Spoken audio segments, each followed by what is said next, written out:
నమస్తే. Straight talk కార్యక్రమానికి స్వాగతం. 99 TV chief editor and senior journalist Satish గారు మనతో ఉన్నారు. సతీష్ గారు నమస్తే. మంత్రి కొండా సురేఖ వ్యవహారం కాంగ్రెస్ లో పెద్ద కలకలం సృష్టిస్తోంది.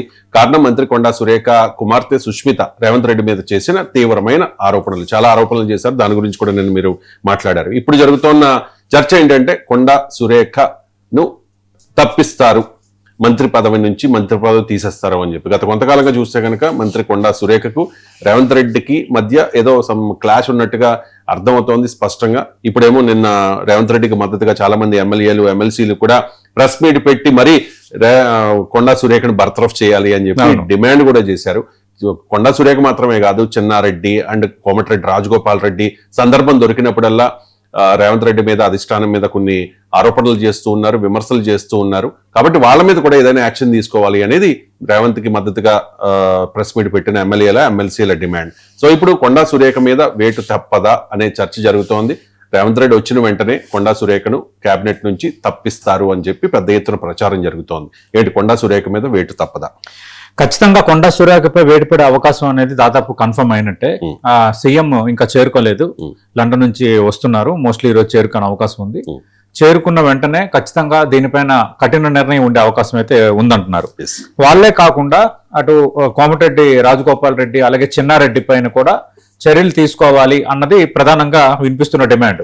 నిన్న దాదాపు 17 మంది కాంగ్రెస్ నేతలు ఎమ్మెల్యేలు ఎమ్మెల్సీలు కలిపి ఒక మీడియా సమావేశం పెట్టారు. యాక్చువల్గా ఇక్కడ కూడా ఇంట్రెస్టింగ్ ఫ్యాక్టర్ ఉంది. యాక్చువల్గా 40 మంది మొబిలైజ్ అయ్యి ఒక మీడియా సమావేశం పెడదాం అనుకుంటే ఆ మీడియా సమావేశం కేవలం 17 మంది హాజరయ్యారు. అంటే మిగతా వాళ్ళు సేఫ్ జోన్ గేమ్ ఆడుతున్నారు. అంటే ఇక్కడ రేవంత్ రెడ్డి బలం కాదు బలహీనత అన్నట్టుగా కూడా ఇప్పుడు చర్చ జరుగుతుంది. అంటే రేవంత్ రెడ్డి కూడా ఇంత గట్టిగా ఒక ముఖ్యమంత్రి పైన నేరుగా వాళ్ళు మాట్లాడితే కేవలం మాట్లాడేది 17 మందేనా, మిగతా వాళ్ళు ఎందుకు రాలేదు అంటే ఇక్కడ కాంగ్రెస్ పార్టీలో వర్గాలు క్లియర్ కట్ గా తెలుస్తున్నాయి. రేవంత్ రెడ్డి చాలా బలీయుడైపోయాడు, బలవంతుడైపోయాడు. Revanth Reddy became stronger. ఇప్పుడు రేవంత్ రెడ్డి చిటికేస్తే రాజకీయం నడుస్తుంది అన్నది ఇప్పుడు లేదా అన్నది ఇప్పుడు చర్చ కాంగ్రెస్ లో స్టార్ట్ అయింది కొండా సురేఖ ఎపిసోడ్ తో. ఇప్పుడు మీరు అడిగింది కొండా సురేఖపై వేడి తప్పదంటే ఖచ్చితంగా వేటి పడే అవకాశాలు చాలా స్పష్టంగా ఉన్నాయి. ఎందుకంటే కూతురు సుష్మితా పటేల్ మాట్లాడిన తర్వాత ఆమె వ్యక్తిగత వ్యాఖ్యలను కొండా సురేఖ అన్నారు, కానీ ముఖ్యమంత్రిని ఉద్దేశించి ఆమె చేసిన వ్యాఖ్యలు తప్పు అని అనలేదు. అలాగే కాంగ్రెస్ పార్టీకి క్రమశిక్షణ కమిటీ ఉంది. దానికి ఎంపీ సీనియర్ నేత మల్లు రవి చైర్మన్ గా ఉన్నారు. ఆయన షోకాజ్ నోటీసులు పంపించిన తర్వాత కూడా దానికి ఆమె వివరణ ఇవ్వట్లేదు కొండా సురేఖ. సీఎం రేవంత్ వచ్చిన తర్వాత నేను కలిసి మాట్లాడుతాను అంటున్నారు. ఇక్కడ ఇష్యూ పెద్దదవుతుంది. గతంలో నేను ప్రస్తావించినట్టుగా కొండా సురేఖకి ఆల్రెడీ ఒక 2-3 మేజర్ ఇష్యూస్ అయ్యి అది కాంగ్రెస్ పార్టీ కొంత ఇబ్బందిగా పరిణమించిన పరిస్థితి మనకు ఉంది. ఈ పరిస్థితుల్లో ఆమెను వెంటనే వేటు వేయటమా లేదంటే పునర్వ్యవస్థీకరణ పేరుతో దీన్ని కారణంగా చూపించి కొండా సురేఖను తీసి ఒకరిద్దరిపైన వేటు వేయటమా లేదంటే కొత్తగా ఒకరిద్దరిని ఇన్సర్ట్ చేయటమా, అట్లాగే విస్తరణలో భాగంగా చేసామన్న సిగ్నల్ ఏమైనా పంపించాలా? ఈ 2 ఇష్యూస్ మీద కాంగ్రెస్ పార్టీ హైకమాండ్ పిసిసి అధ్యక్షుడు మహేష్ కుమార్ గౌడ్తో రేవంత్ రెడ్డితో చర్చిస్తున్నట్టుగా మనకున్న ఫస్ట్ హ్యాండెడ్ ఇన్ఫర్మేషన్. ఏంటంటే ఇక్కడ 2 రకాల సామాజిక వర్గ ఈక్వేషన్స్ ఉన్నాయి. కొండా మురళి మున్నూరు కాపు సామాజిక వర్గానికి చెందిన వ్యక్తి, అలాగే కొండా సురేఖ పద్మశాలి సామాజిక వర్గానికి చెందిన వ్యక్తి. ఏంటంటే ఈ 2 వర్గాలను సాటిస్ఫై చేసేటట్టుగా కొండా సురేఖకి మంత్రివర్గంలో అవకాశం దక్కింది. సత్య సీనియర్ ఖచ్చితంగా మంత్రివర్గంలో ఉండదగ్గ వ్యక్తే.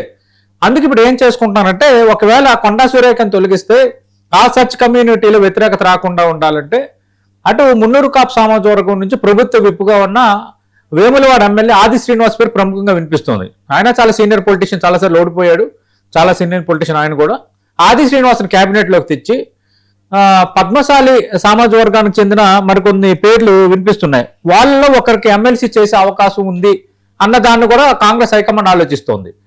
ఎందుకంటే ఆ విధంగా చూసుకునేటప్పుడు నల్గొండ డిసిసి అధ్యక్షుడు కైలాష్ నేత, ఆయన పద్మశాలి సామాజిక వర్గానికి చెందిన నేత. అలాగే రాష్ట్ర ఖనిజాభివృద్ధి సంస్థ మాజీ చైర్మన్ మాజీ ఎమ్మెల్యే ఇర్రావత్ అనిల్, ఆయన కూడా పద్మశాలి సామాజిక వర్గానికి చెందిన నేత. అంటే వీళ్ళ పేర్లు కూడా వినిపిస్తున్నాయి.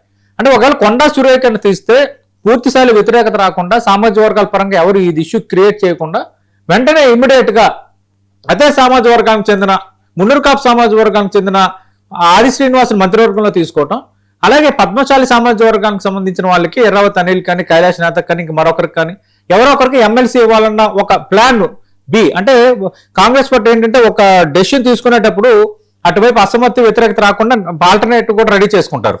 దీన్ని వెంటనే ఇష్యూ పెద్ద అవ్వకుండా ఉండాలని. ఇక్కడ ఆమె రేవంత్ రెడ్డిని కలిసిన మాత్రం సురేఖపై వేటు అనేది ఖాయంగా కనిపిస్తోంది. బర్తరఫ్ చేయాలి, సురేఖను బర్తరఫ్ చేయాలి. అలాగే ఎమ్మెల్యే కోమటిరెడ్డి రాజగోపాల్ రెడ్డిపై, చెన్నారెడ్డిపై చర్యలు తీసుకోవాలని వీళ్ళు కోరుతున్నారు. కానీ ఇప్పుడున్న పరిస్థితుల్లో కొండా సురేఖపై వేడి పడితే చాలా అందరికి ఒక బిగ్ సిగ్నల్.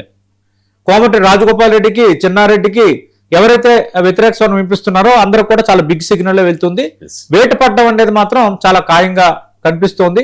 మరి బర్తరఫ్ చేస్తారా, వేటేస్తారా, లేదంటే పునర్వ్యవస్థీకరణ పేరుతో కొంత కేబినెట్ రీషఫుల్ చేసి ఒకరిద్దరికి అవకాశం ఇచ్చే ఛాన్స్ ఇంకా ఖాళీలు ఉన్నాయి కాబట్టి ఒకరిద్దరిని తెచ్చి కొండా సురేఖను తొలగించి ఆ సామాజిక వర్గంతో ఆ మంత్రివర్గ పోస్ట్ ని భర్తీ చేసి అట్లాగే ఏమైనా ఒక కన్క్లూజన్కి వస్తారనేది మనం let us wait and see.